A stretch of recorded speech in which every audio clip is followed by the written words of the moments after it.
Hello everybody, welcome back to part 4 of interactive horror stories. So I'm not going to do a whole long intro, we're just going to jump right into this. Technically we should be doing Evil Beneath the Ground, but we just did Crystal Skull, so I'm going to go ahead and skip around just a little bit and do Crystal Skull part 2, so let's go. This time, you are not a king, but a libertine billionaire in the modern age. Historical artifacts are one of your vices. A marvelous crystal skull is brought to your mansion, and the interesting part is you can hear the skull's voice in your mind. You can talk with it. Weird. It says that it will bring you joys no mortal can ever reach, but it demands something first. All right, I am interested. You consider yourself a lucky man. You are a European billionaire in his 30s. Why is everyone a man? Like, I want a woman lead of the story, okay? After the recent death of your father, your mother died a long time ago, you inherit the family mansion and company. You are also single and handsome. Yes, you are a lucky son of a bitch. Everything also revolves around a death. Like, there's always a death in these stories. As a libertine, I don't really know how to say that word, you have indulged in many vices, those we can't mention because of censorship. You have never harmed anyone against her will, though. My God. But all these wild experiences couldn't slack your thirst. You want to taste what was not tasted before, conquer the unconquered. Nowadays, you have a new interest, historical artifacts. Prehistoric vases, no, you don't like boring things. You own Alexander the Great's sword, which he used for cutting the Gordian knot. You didn't obtain it in legal ways, but it doesn't matter to you, and you seek more. It's a summer night. Your smartwatch shows it's 1:11. All your 6 servants are asleep in their room. That's the way you like it. You don't like being disturbed by their presence at night. You want to be alone this hour while enjoying your malt whiskey. You are in front of your laptop in your study, checking social media. Yes, even billionaires do it. Oh my God. With a glass of whiskey and a Cuban cigar. You remember that you haven't checked your emails for a while. Girl, neither have I. There are 6 unread emails. 4 of them are business mails. One of them is from your friend Phil, another rich man. You will love this is the subject of the mail. The last one is from Bill, the artifact smuggler, Crystal Skull, he says the subject. I would definitely go to Crystal Skull first. I have to show you this, Bill says. The skull is made of pure crystal and nobody knows where it is from. You won't believe its story. He has taken a photo of the skull with his phone. The fluorescent light in his room is weak, but somehow the skull is clearly visible in the photo. Despite the quality of the photo, the skull looks amazing with its shiny material. You have seen enough crystal jewels to know that Bill isn't showing something fake here. Let me bring it to your place. What will your response be? Bring it to the mansion, or I am not interested. If I say I am not interested, that's going to be end of the story, so bring it to the mansion, obviously. Alright, let's do our friend's email next. The mail contains a single image. It belongs to a creepy clown with sharp teeth and a hideous smile on his white face.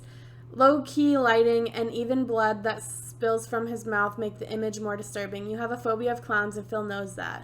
We're going to reply with fuck you. Let's go to our business emails. These mails are from your employees. They inform you that the painkiller medication that your enterprise produces can't be sold in Sweden anymore. You're too drunk to handle the situation right now. This medicine ban is not such an important loss for your enterprise anyways. Your product and you produce and export many products. Oh my gosh. All right, let's wait for the smuggler. So you turn your computer off and start waiting for Bill. 15 minutes later, your phone rings. The melody is Amato Mio by Pink Martini. Okay. It shows Bill as the caller. Oh, answer the call. I hate when they make, like, you have one option and they still make you pick. It's so dumb. Hello, you pick up your phone and answer the call. Hey, it's me, dude, says Bill on the phone. Looking out the window, you see him standing in the doorway. I didn't want to wake your people up. Open the door for me, will ya? So let's go open the door. You leave your study room, descending the stairs. Your study room is at the 3rd floor of the mansion, and open the huge wooden door of the mansion. Bill smiles at you. It's nice to see you again. I'm sure you'll love what I got here. He shows you his full kayaki sports bag. Let's move on to the study. You climb up the stairs to your study room as Bill follows you. After you reach there, Bill closes the door of the study room and pulls the artifact from his bag. Bill puts the crystal skull on your desk with a confident smile on his face. Oh God, you've seen many things in your life, but this skull is one of the prettiest ones ever. The skull is made of pure crystal, and all the details of human skull is imprinted. It refracts the light of the room with elegance. Bill is ready to answer your questions. I can just straight up say I'm not buying it. Oh my God, no way. How'd you obtain it? Who crafted it and when? How much do you want? So we're going to ask who and when. I have no idea. The skull is found in a bag in the sea. It resembles nothing I've ever sold or heard. I didn't even know that this was possible to craft a baby like this. Look at it. Isn't it wonderful? So let's ask him how he obtained it. I was afraid you'd ask that because you won't believe me. After a long pause, Bill continues. It was brought to me by a diver who dived in the seashore. He said that he started hearing voices inside his head when he was in sea. Find me, the voices told him. He swam in the direction of the voices and found a floating bag. It is strange. You'd expect a skull like this should had been sunk. Should have sunk. Anyways, but it was floating, and the rest of the story is even stranger. Oh? After he found the bag with the skull, he continued hearing voices. They gave him my phone number. He told me he would never do any illegal shit like give a historical artifact to a smuggler, but he couldn't disobey the voices. And he won't believe me, but when I touched the skull, I began seeing shit. Beautiful shit. I saw myself... Oh my God, I can't read that line. You guys can read it. Can you believe it, dude? I'm going to say bullshit because I would not believe it if someone told me that. I didn't expect you to believe me anyways, but you should touch the skull too. Come on, touch it. I would probably touch it in this situation, so we're going to touch it. You approach the skull and touch it with your bare hands. The vision starts. You are something magnificent, definitely not a human anymore, something way beyond human, a cosmic entity. You are omniscient. You can see and hear the whole universe. No secrets are kept from you. You are inside every mind that exists on Earth. Now you see yourself in the form of a human. You are at the top of a hill under the sun. You are not alone. There are millions of people around the hill. They're all naked and on their knees. They chant your name. You know they are yours. The vision ends. It feels like you hit the ground when you were flying high in the heavens. You find yourself touching the skull, and Bill looks at you with a smile. I told you, he said, the skull is magical. So let's ask, how much do you want? $1 million. I think that stands for euros. Normally I would sell by auction, but really I don't want to keep this thing. I feel like I can lose it. If I keep it for more than a few hours. You had bought such more boring things for a higher price. Bill's ready to answer your questions. That's enough. I want to buy it. Great. Make the money transfer and the skull is yours. Transfer the euros. You open your computer once again. Of course, you don't use banks for illegal stuff like that. Instead, you open your Bitcoin account. With a few clicks, all the money is sent to the smuggler. It doesn't take long for Bill's phone. Beep. He looks up to his phone, smiles. It was a good deal, dude. He waves at you while leaving the study room with his empty bag. If you want anything, you know whom to call. Soon you hear Bill's car leaving the mansion. Now you are alone in your study room with the skull. Let's touch the skull again. As you touch the skull, something strange happens. All the lights in the room go off, but the crystal starts to shine and emit white light, illuminating the room. You hear a voice, male or female, you can't figure it out, in your mind. Greetings, mortal. You feel the skull graze into your soul. That's creepy. I can hear you. Talk to me. I can say, who are you? What are you? Are you stuck in this crystal? Do you know who I am? I'm going to say, what are you? Wrong question. It's who, not what. Okay, then I would say, okay, who are you? I have got many names. Zerisil is one of them. I'm just going to call him X because I cannot say that name. Some perceive me, sorry, that's my phone. Some perceive me as an angel, some as a demon, some as a god. The truth is, there are forms in the universe inconceivable to tiny human minds, and I am one of those forces. For ages, I have been worshipped by mankind and the entities unknown to your world, but I am forgotten. I am preparing my return. I'll just say O. Are you stuck in this crystal skull? I see, hear, and know everything. My existence is far beyond this material skull. Do you know who I am? Yes, I know who you are, like I know everything else. You are a billionaire who's afraid of clowns and haven't earned his fortune with his hard work. You want to chase all kinds of joy on earth. I can give you what you want. It was not a coincidence that the diver and Bill brought me to you. Yes, I can give you what you want. What will you give me? You are stuck in a mortal human body. You can be a cosmic entity like me. You will know everything, be ageless, immortal, and worshipped. But I demand something first. Well, what do you demand? Ancient civilization always offered me something valuable. They sacrificed human lives for me. I want you to kill someone innocent. I would definitely say no way. Then I will kill you and find someone else who is not afraid to get dirt on his hands. I'm not afraid. I won't kill anybody. Suddenly you fall to the floor. Of course I'm getting a phone call. BRB, guys. Alright, I apologize, you guys. The boyfriend is at work and he calls me on all of his breaks, so that's my bad for filming right before his break started. Anyways, suddenly you fall to the floor. You try to stand up, but you feel your whole body is paralyzed. And you stand up, but not voluntarily. Something is controlling your body. It walks to the window of your study room and opens the window. It climbs through it. With horror, you look at the concrete floor 10 meters away from the window pane you are on. And it lets your body fall. You gain control of your body once again while you are in the air, but you can do nothing to prevent the fatal fall. Newspapers will write that the rich billionaire has committed suicide. The end. The game has 4 endings. Okay, well now I gotta go and find the other endings. So, just like I did last time, we're gonna click on through. I wonder what happens if we just go to sleep. You take a long final sip of your drink, turn your laptop off, and head to bed. You fall asleep. You wake up to a new day. The first thing you do every morning is check Facebook and mails on your phone. On Facebook, a friend posts you see are about the suicide of Phil, your friend. He died last night. It shocks you because he's always been a happy man who loves to prank his friends. He was as rich as you. There were no reason he'd commit suicide, yet he jumped off the 3rd floor of his mansion. Yikes. There are some unread emails. One of them is titled About Phil, sent by Bill the Smuggler. I know it's strange, but I was at Phil's place before he committed suicide. I sold him a crystal skull and left the mansion. Then I learned that he died, and nobody knows about the skull. I think one of the servants took it and hid it. After reading the mail, you somehow feel relieved. Maybe you saved yourself from a disaster. The end. Okay, so that's another ending where you saved yourself, but your friend dies. Okay, so let's read the smuggler's email. Say I'm not interested. Go to sleep. I think, yeah, this is going to be the same thing. Okay, where he dies. So let's do this again.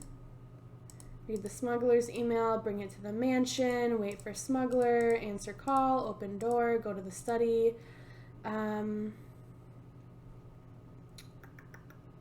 Thanks, but I'm not buying it. Okay, then I won't insist or try to sell at a cheaper price. I can sell it to someone else. He packs the crystal skull in his bag. See ya.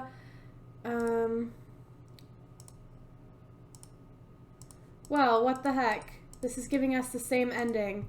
Alright, so let's do this again. Bring it to the mansion. Wait for smuggler. Da da da da da. Oh. I believe you. Touch it.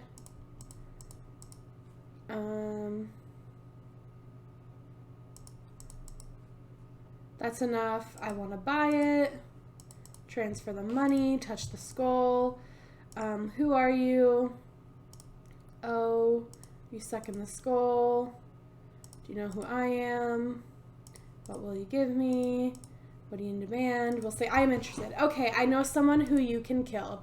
Nobody cares about the lives of prostitutes. You will find a young girl in the alley that you always buy something. You know what it is. Her name is Nina. She has short red hair and she is a virgin. You just said she was a prostitute, but she's a virgin? Okay. This is going to be her first and last night she does her job. You will recognize her when you see her. You won't need to hide anything after you sacrifice her to me. You will be above all of the law of humans. Let's say deal. I know you possess Alexander's sword and keep it in the basement alongside with your wine bottles. I want you to kill Nina with it. Go get to your car. I am waiting. Go to your garage.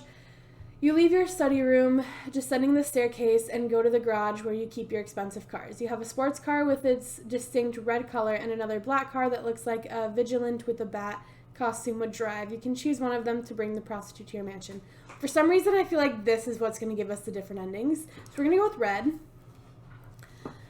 You get in your red car and drive to the alley that you always find your thing we won't name here. Oh my god.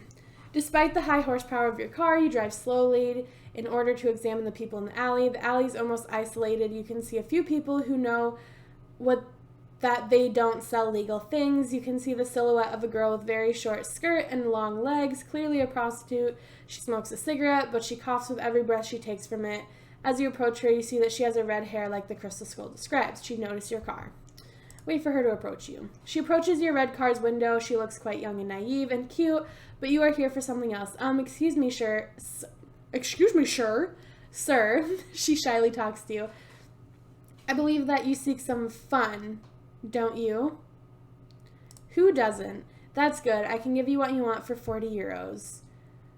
Get in the car. She gets in your car and sits in the seat next to you. As you start your car, she says, will you bring me back here after the job is done? I'm not that experienced, to be honest. I'll say yes, I will. She smiles. Thank you, sir. You're welcome.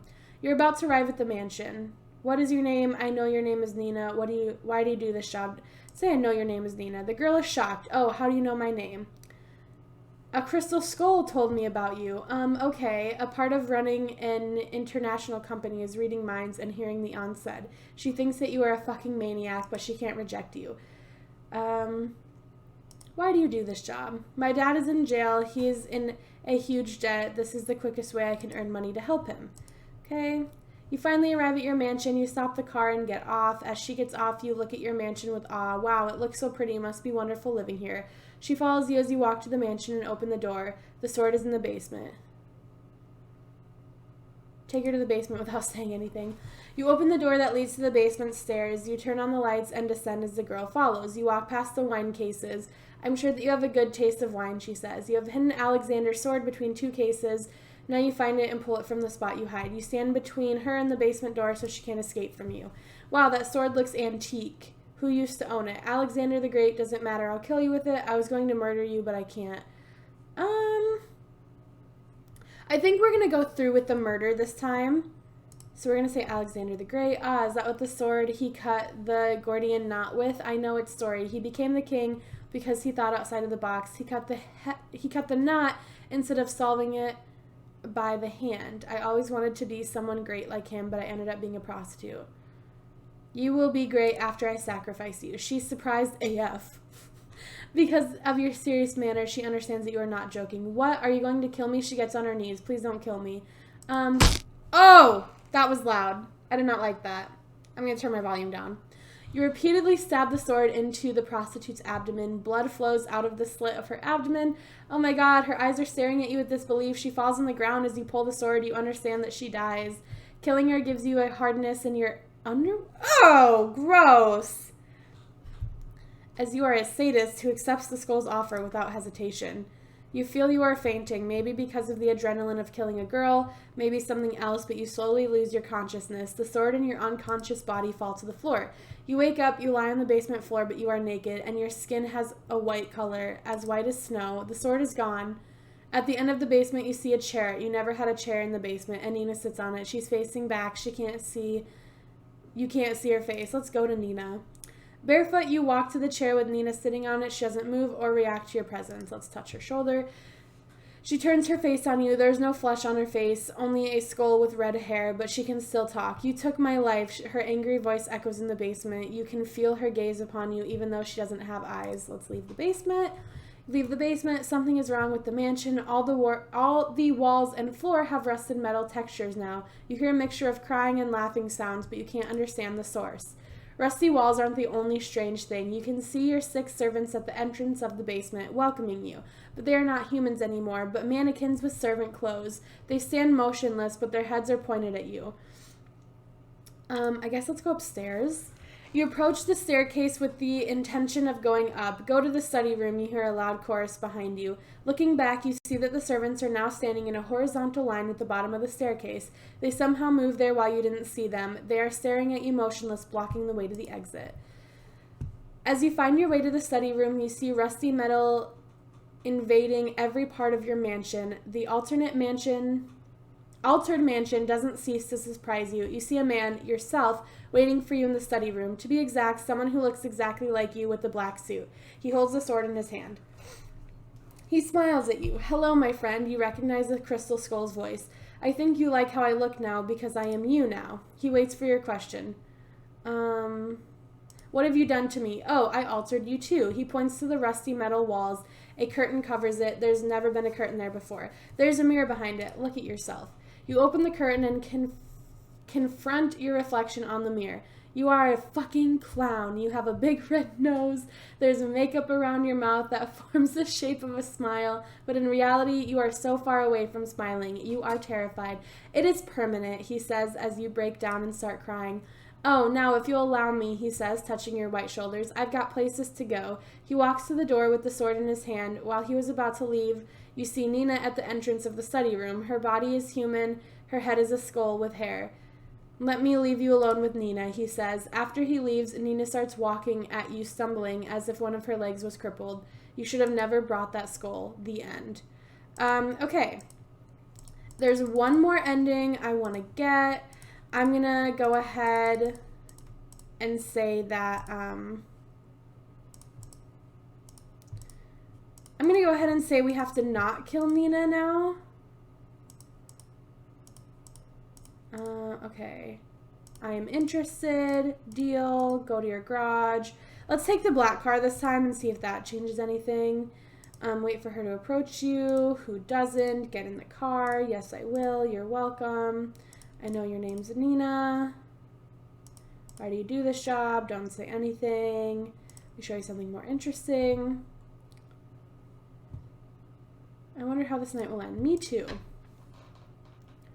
Alexander the Great. I was going to murder you, but I can't.